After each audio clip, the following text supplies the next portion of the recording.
Let me tell you something that might sound unsettling. The first humans who buried their dead weren't just grieving, they were rewriting the meaning of life itself. Think about that. For millions of years of hominid evolution, death was just an ending. A body collapsing into the earth, reclaimed by nature.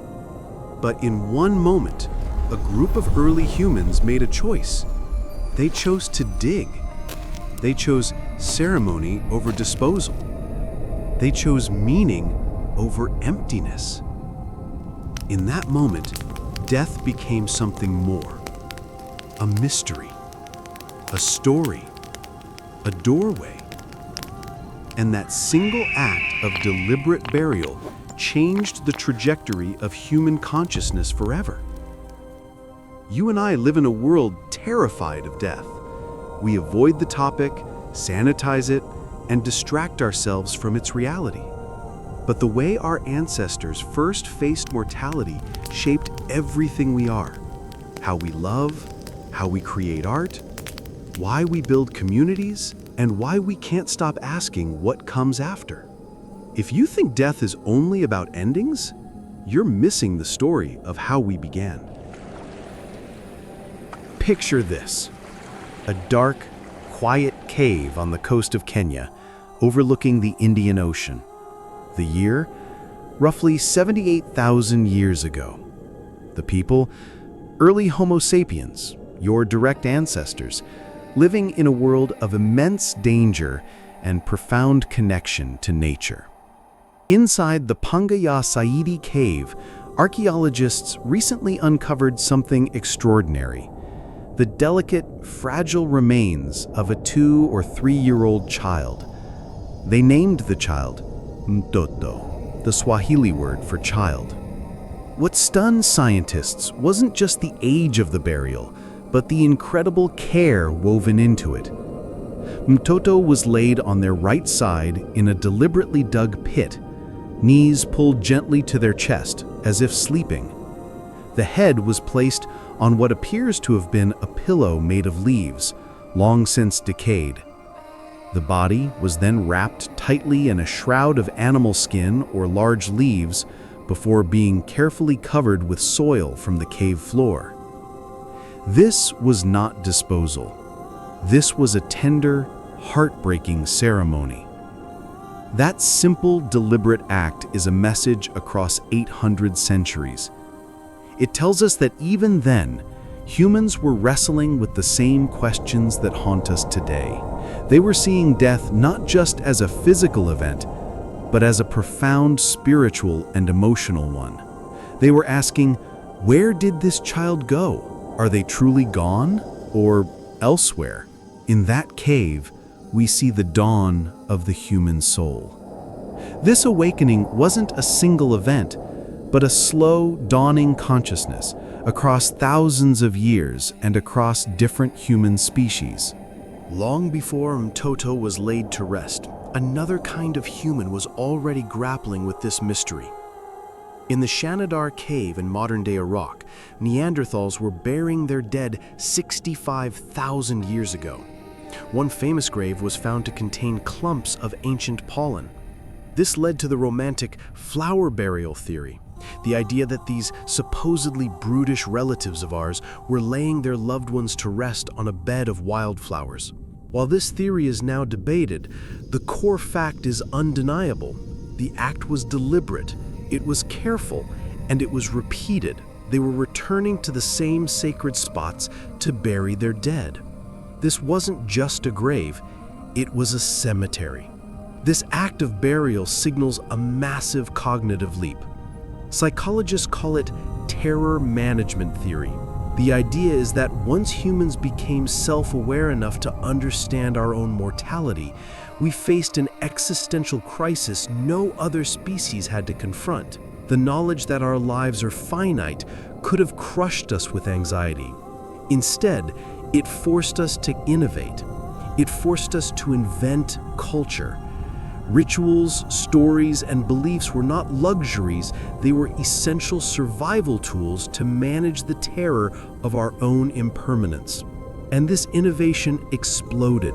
Travel 30,000 years into the past to a site called Sungir, near modern-day Moscow.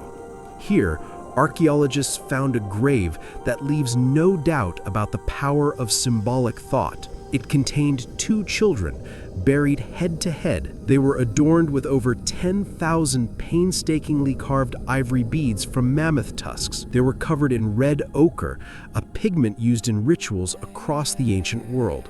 At their sides were straightened mammoth tusks carved into massive spears.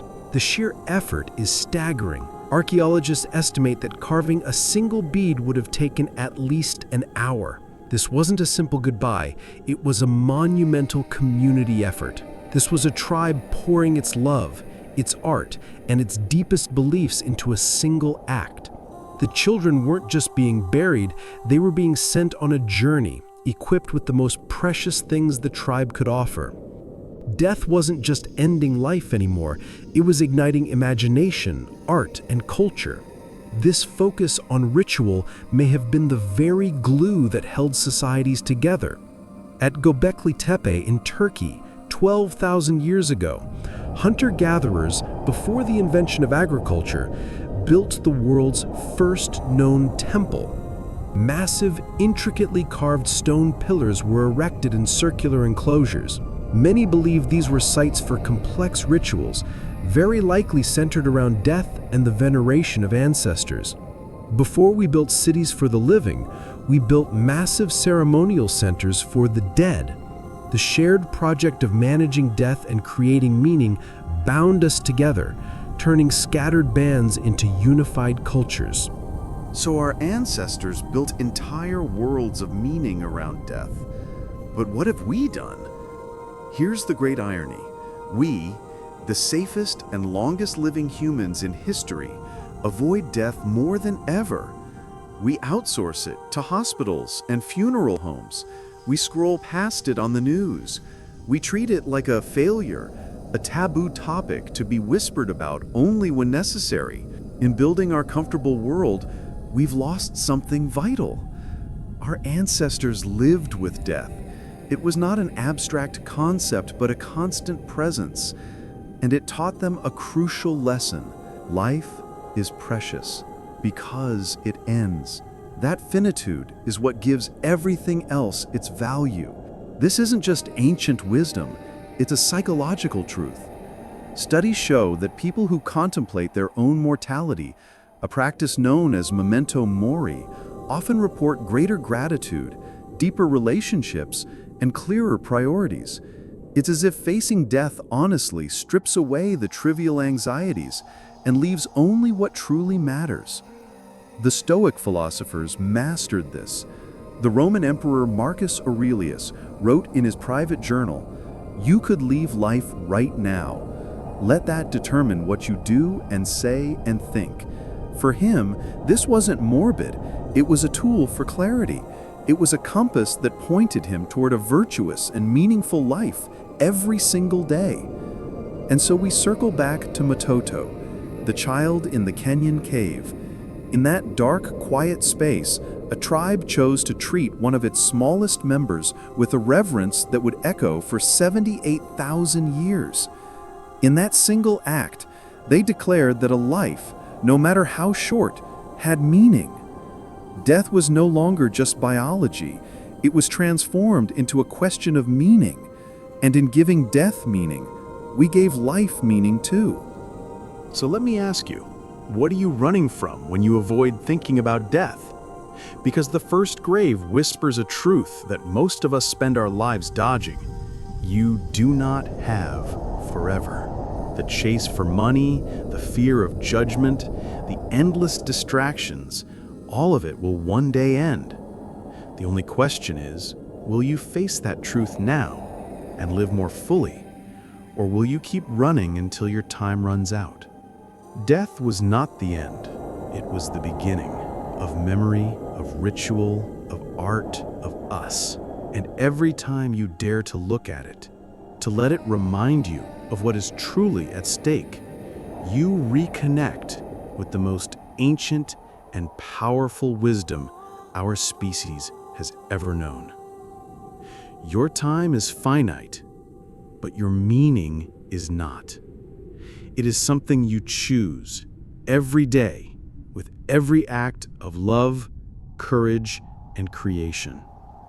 If this story stirred something in you, don't let the feeling fade. Carry it with you. And if you want to keep exploring the hidden truths of our humanity, the rituals, instincts, and forgotten wisdom that shaped us, subscribe and join the tribe. Because the story of who we are didn't end in that cave. It's still being written by you, by me, by all of us who dare to ask the hardest questions. Thank you for being here. I'll see you in the next chapter.